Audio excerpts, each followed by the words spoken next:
అప్పుడు అక్కడ జనాలందరూ పుష్ప గురించి మీకు తెలియదు సార్, పుష్ప అక్రమంగా డబ్బులు సంపాదిస్తున్నాడని మాత్రమే మీకు తెలుసు, ఆ డబ్బుతో పుష్ప ఏం చేస్తున్నాడో మీకు తెలుసా అని అక్కడి జనాలు బన్వర్ సింగ్ షెకావత్ను అడుగుతారు.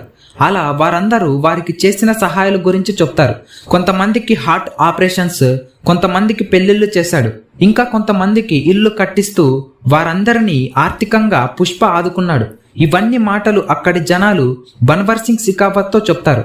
అలా బన్వర్ సింగ్ షెకావత్ పుష్ప చేసే సహాయాల గురించి తెలుసుకుంటాడు.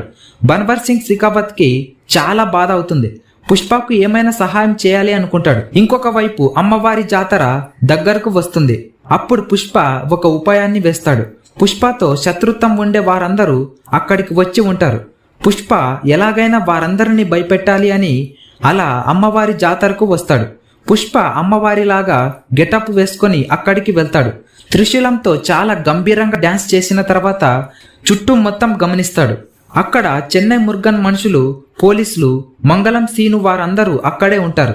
పుష్ప ఒక్కసారిగా త్రిశూలం తీసుకొని వారందరిపై దారుణంగా ఫైట్ చేస్తూ ఉంటాడు. అక్కడ పుష్ప చాలా మందిని చంపుతూ ఉన్నప్పుడు పోలీసులు కూడా పుష్పని ఏం చేయలేకపోతారు.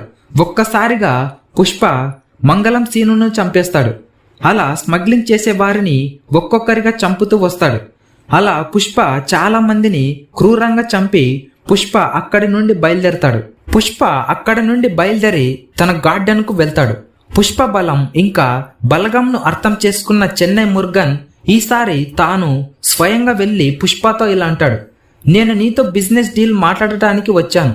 నువ్వు షిప్పుతో సరుకును పంపుతున్నావు, అది చాలా డేంజర్. అలా కాకుండా ఇప్పటి నుంచి మనం సబ్మెరైన్ ద్వారా పంపుదామని డీల్ కుదుర్చుకుంటాడు. పుష్ప దానికి ఒప్పుకుంటాడు. ఆ A1 గ్రేడ్ సరుకును చెన్నై బార్డర్ దాకా పంపించడం పుష్ప చూసుకుంటాడు. చెన్నై నుంచి జపాన్, చైనా, మలేషియా ఇంకా ఇలాంటి కంట్రీస్కు ఎక్స్పోర్ట్ చేయడం చెన్నై మురుగన్ చూసుకుంటాడు. ఇలా చేస్తూ ఉండంగా ఒకరోజు పుష్ప అన్న కూతురును జాలిరెడ్డి కామంతో చూసినప్పుడు పుష్ప వాళ్ళ అమ్మ అక్కడ జరిగేది మొత్తం పుష్పతో చెబుతుంది.